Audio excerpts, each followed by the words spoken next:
Ma mère me lèche la quéquette depuis que j'ai 6 ans. Elle m'a toujours dit que c'est pour garder l'homme. Elle s'est évanouie par rapport à ce qu'elle avait entendu de mes audios. Et même quand elle s'était évanouie, hein, moi je pensais que, je me suis dit que merde, de toute façon c'était ma seule porte de sortie. Si elle aussi elle meurt, comment je vais faire en fait? Donc j'étais angoissée, je ne pouvais pas m'imaginer que c'était par rapport aux audios que je lui avais donnés. C'est comme ça que son conjoint l'emmène à l'hôpital. Donc à l'hôpital là-bas, elle se réveille. Je pense qu'elle s'est réveillée peut-être vers... En tout cas, dans la nuit, elle s'est réveillée. Elle a raconté à son conjoint tout. Jusqu'à... Parce que le conjoint pensait qu'elle délirait. Jusqu'à lui a donné les audios pour entendre. Elle a dit qu'écoute, assieds-toi. Je sais que tu es un homme, non? Mais ce que je vais te dire, la faute à soi. Il s'est assis, elle lui a donné les audios. Il a entendu. Comment mes 2 parents profitaient de moi. Elle est restée à l'hôpital 1 semaine et ma tante. Quand mon tonton l'a entendu, il a tout entendu. Il n'a même pas cherché à comprendre. Il a soulevé ces éléments. Donc, quand mon tonton, alors le mari de ma tante, emmène je sais pas si c'est ses potes ou en tout cas les agents à la maison, ils nous embarquent nous tous. Il n'y a pas quelqu'un qui reste. Mon père, ma mère, ma petite soeur et moi, nous emmènent. Moi, on m'a demandé de raconter la même histoire au moins 5 fois. Pas une, pas deux, au moins 5 fois la même histoire. Oh, est-ce que tu peux encore répéter? J'ai répété la même histoire pendant 5 fois. Vous tous avez déjà les audios, enfin bref, peut-être que c'est leur méthode. Donc j'ai répété l'histoire pendant que mes parents étaient là-bas en train de, je ne sais pas, raconter leur histoire aussi. Donc j'ai essayé de raconter, je n'arrêtais pas de pleurer. Quand j'ai fini, les agents là sont restés avec mon oncle, donc le mari de ma tante. Il faut savoir que ma tante, elle a fait 1 semaine à l'hôpital. Donc, au lieu de nous ramener à la maison, il nous a d'abord ramené chez ma tante, où il y avait ma petite cousine. Et je pense que il y avait la sœur du mari de ma tante en question qui gardait ma cousine. Donc quand je suis arrivée, on est arrivé, ma petite soeur et moi, on était là, on attendait et tout. Comment on devait aller à l'école? Moi j'apprenais au lycée d'État, donc faire au 22 jusqu'au lycée d'État, c'était loin. Du coup, il nous a ramenés à la maison et il y avait l'une des cousines de mon père qui était venue nous garder, donc on restait avec elle. Donc il y avait la cousine de mon père, moi et ma petite soeur en attendant que, parce que mes parents ont été incarcérés, hein. Ma mère a voulu jouer de ses relations et tout. Bref, on est là. Je pense que ça faisait déjà 3 jours que mes parents étaient incarcérés. Ma tante était toujours à l'hôpital. Donc moi, la cousine, elle nous emmenait à l'école. Bref, pour moi, j'étais déjà un peu grande. J'avais 14 ans. Donc je m'occupais quand même de quelques tâches ménagères. C'est comme ça que le grand frère de ma mère et la petite soeur de ma mère arrivent à la maison. Oh non, on est venu pour te parler, Charlène. On veut que tu nous racontes l'histoire de toi-même après 3 jours. Ils ont appris ça depuis. Donc après 3 jours, bref, ils arrivent. Oh non, on est venu te... Déjà, le grand frère de ma mère, il a la bonne air détaché, genre, il est dédaigneux, il me regarde avec mépris, genre, comme si j'étais une sale fille en fait. Bref. Donc ils me disent que, oh non, viens et raconte-nous l'histoire aussi. On t'a pas encore entendu. Donc je commence à raconter, je raconte encore la même histoire. Il me dit que non, je crois que c'est le grand frère. Oui, c'est lui qui me dit que oui, mais si ta mère te suçait la quéquette depuis tes 6 ans, pourquoi tu n'as pas dénoncé? Ma mère me dit que c'est une pratique de sa famille. À 6 ans, tu vas penser que c'est faux. À 6 ans, c'est une pratique de ta famille. Donc j'ai grandi dans ça. Pour moi, c'était normal. Toi, tu me dis que pourquoi je n'ai pas dénoncé. Et après, il me dit que mais oui, quand tu as eu 10 ans, 11 ans, pourquoi tu n'as pas dit ça à quelqu'un, pourquoi tu ne t'es pas confié à quelqu'un, c'est que tu finissais par prendre plaisir. Il dit que moi, j'ai fini par prendre plaisir. Peut-être parce que quand j'ai raconté au commissariat, j'ai dit que non, moi, j'ai fini par jouer parce que c'est une réaction normale du corps humain, en fait. J'étais adolescente. Donc, c'est une réaction normale. Ça ne veut pas dire que ma mère me plaisait. Bref, il me dit que donc, pourquoi... quand tu as eu 10 ans, tu étais déjà comme 10 ans, 11 ans, tu étais quand même assez grande. Pourquoi? Alors qu'ils savaient très bien le contrôle que mes parents avaient sur moi. Je n'avais même pas le droit d'avoir des amis. Ma seule amie, c'était ma cousine là. Ma seule amie. Quand je partais des anniversaires et tout, quand on m'invitait, je partais toujours avec ma mère, elle était toujours sous contrôle. À quel moment je vais aller me confier? Et même, mes parents sont rentrés dans ma tête. En fait, non. Quand c'est pas l'enfant, peut-être que lui-même aussi faisait même ce genre de choses. Bref. Oh non, peut-être que ça te faisait plaisir et tout. Pourquoi depuis 10 ans, 11 ans, tu n'as pas dit, c'est maintenant que tu viens dire. J'ai bien expliqué que moi, pour moi, déjà que je savais déjà que c'était pas normal. Mais quand j'ai vu, je sais pas, vous avez toujours un élément déclencheur dans la vie. Et quand j'ai entendu qu'il devait faire ça à ma petite soeur, moi-même, je sais ce que j'ai ressenti. Surtout quand mon père m'a mâché, je sais ce que j'ai ressenti en fait. Donc, je ne voulais pas que ça arrive à ma petite soeur. C'est ce que je m'étais toujours juré. Donc, quand ils ont pensé à déclencher quelque chose en moi, bref. Elle a commencé à me parler. La petite soeur aussi, elle ouvre la bouche, elle dit que oui, de toute façon, les enfants aussi sont menteurs. Hein. On pense que les enfants disent la vérité. Pourtant, il y avait les audios, il y a la vidéo, il y a les audios. Mais moi, je mens. On pense que les enfants, ce sont des saints, mais eux aussi sont menteurs. Hein. Donc, bref. Les deux vont dans la chambre conjugale de mon père et de ma mère. Déjà, vous partez dans la chambre conjugale de mon père et de ma mère. Pourquoi? La cousine de mon père, les mots se regardent. Donc, quand eux, ils partent dans la chambre, moi, je les suis. Le grand frère de ma mère me dit que qu'est-ce que tu cherches? Je dis que mais c'est normal. Vous venez dans notre maison, vous partez dans la chambre de... Oh non, je suis venu récupérer quelques affaires pour tes parents. Ils en ont besoin ou tu les as envoyés. C'était maintenant moi la fautive.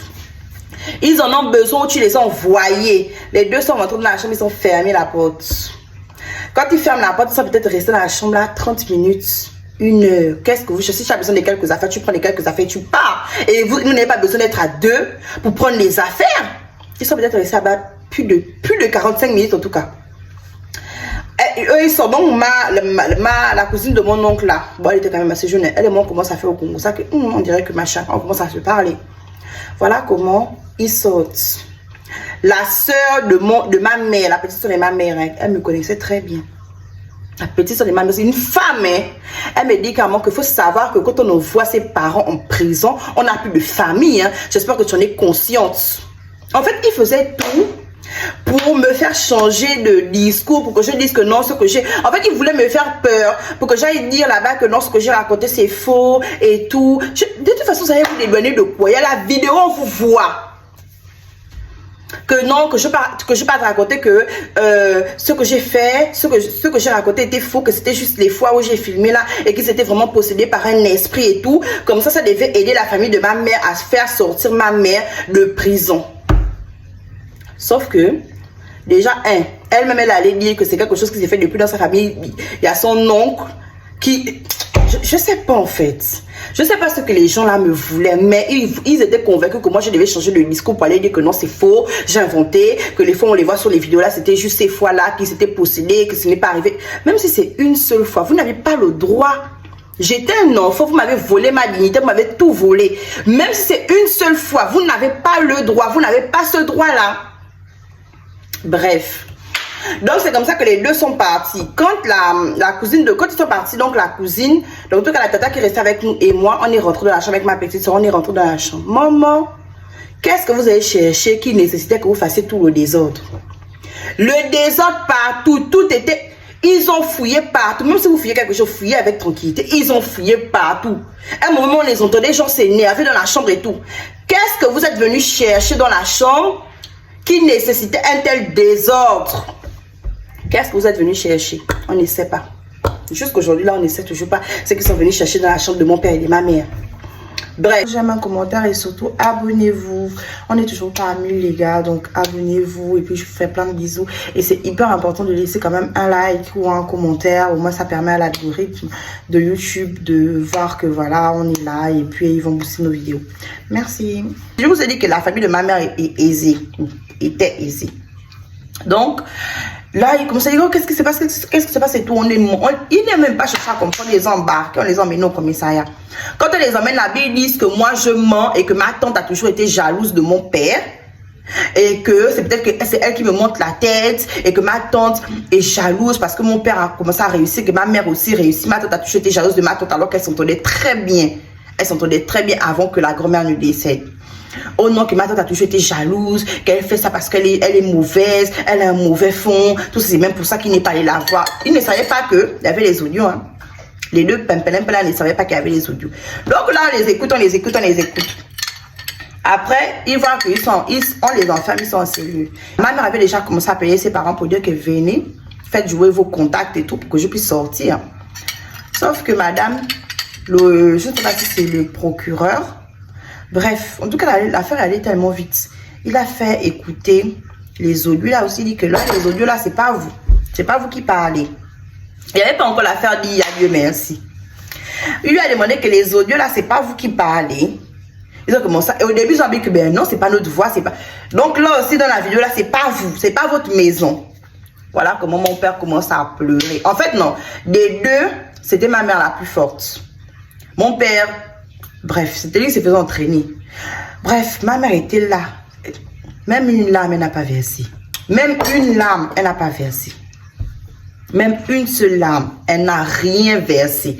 C'est mon père qui a commencé à pleurer et tout. Il a commencé à dire oui, je ne sais pas. Je pense que je suis possédée par un esprit et tout. La maman aussi a commencé à dire que oui, on a l'impression qu'on a un esprit qui nous possède, qui nous demande de faire ça aux enfants. Donc, ils avaient même déjà fait ça. Parce que moi, je pensais qu'ils n'avaient même pas encore commencé sur ma petite soeur.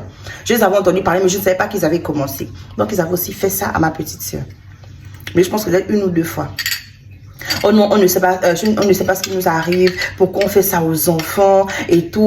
On se sent possédés dans notre maison. Il y a peut-être un esprit dans notre maison. On se sent possédés. On ne sait pas pourquoi on fait ça aux enfants. On sait que c'est mauvais et tout. Parce qu'ils pensaient que, comme ils avaient un peu les longs bras, ils pensaient que quand en racontant ça, on devait les laisser sortir ou machin.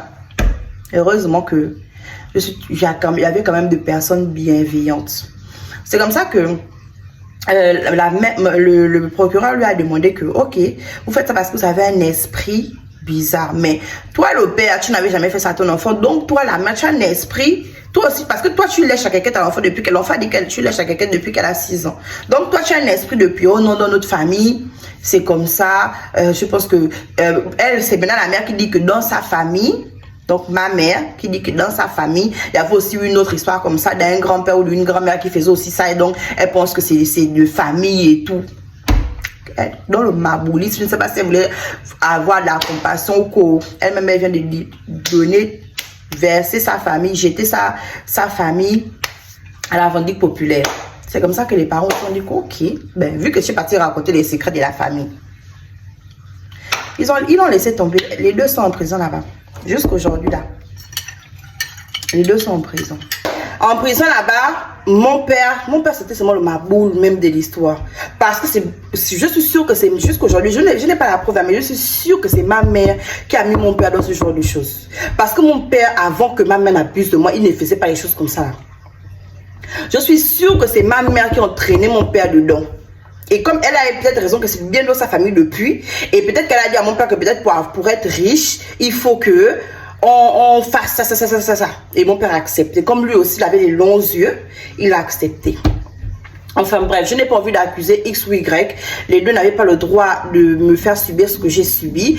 Mais juste pour vous dire à quel point même nos propres parents nous détruisent. Nos propres parents nous détruisent. Bref, ma tante est sortie, comme ma tante est sortie de l'hôpital une semaine après, mes parents ont été déférés. Donc c'est maintenant ma tante qui était chaude dessus, elle aussi, bref, elle était chaude dessus. On a déféré mes parents, je suis allée, la maison de mes parents là, c'est les parents de ma mère ont mis ça en location. Mais c'était la maison de mes parents. Hein. Ils ont mis ça en location. L'argent là, on prenait ça pour nous payer l'école, ma petite soeur et moi. De toute façon, moi j'étais au lycée d'État. Donc l'école, on ne payait parce que ma petite soeur qui était au privé. Et ils envoyaient, en tout cas la personne qui gérait l'argent là, envoyait l'argent à ma tante. Parce qu'ils ont fait ça peut-être pendant 2 ans. Hein. Après, ils n'envoyaient plus l'argent. Pourquoi? On ne sait pas. Parce que moi je vivais maintenant avec ma tante. Et ma petite soeur et moi vivaient avec ma tante. Donc, l'argent là, ils ont envoyé pendant 2 ans. Après, ils n'ont plus envoyé. Peut-être que ma mère a dit que stoppez, vous allez vous occuper d'elle. Pourquoi c'est une mauvaise fille? Peut-être, hein, je ne sais pas. En tout cas, mes parents ont dit que je suis une mauvaise, que je n'avais pas à les dénoncer. Que, bref, pour eux, je suis leur petit diable. Jusqu'aujourd'hui, ils sont en prison là-bas, je suis leur petit diable. Et je n'avais même pas le droit. On aurait pu... ma mère avait dit quoi? Que ça pouvait rester un secret de famille. Tellement dommage de faire ça à son propre enfant. J'ai envie de dire à tous les enfants de la planète que c'est pas normal ce que vous subissez. Que ce soit ton père ou ta mère, ils n'ont pas le droit de vous toucher. Ils n'ont pas le droit de toucher vos parties intimes. C'est interdit. Quel que soit l'adulte, que ce soit ton père, ta mère, ton frère, ta soeur, ils n'ont pas le droit de te toucher les parties intimes. Si tu regardes, si tu tombes sur ma vidéo, ils n'ont pas le droit de toucher tes parties intimes. C'est intime, c'est pour toi. Ils n'ont pas le droit de faire ça. À part t'enlever la selle pour les bébés, des trucs comme ça, ils n'ont pas le droit de te toucher. Donc, si tu te fais toucher, et j'aimerais bien que toutes ces personnes qui ont déjà subi ce genre de violence puissent dénoncer, puissent en parler, pardon. Parce qu'aujourd'hui, on a les réseaux sociaux, on peut aider de milliers de petites filles, des milliers de petits garçons, des milliers d'enfants. Donc, c'est vrai, c'est gênant, les gens vont te jeter la paix, les gens vont dire que oui, tu avais même le goût, oui, machin. Mais si on peut sauver la vie d'une seule petite fille, faire comprendre à un seul enfant quelque part dans le monde que ce n'est pas normal, on saura déjà, ce sera déjà bien. Bref, moi je vous souhaite une excellente journée et puis à bientôt. N'oubliez pas, moi je suis là pour la télé-fait.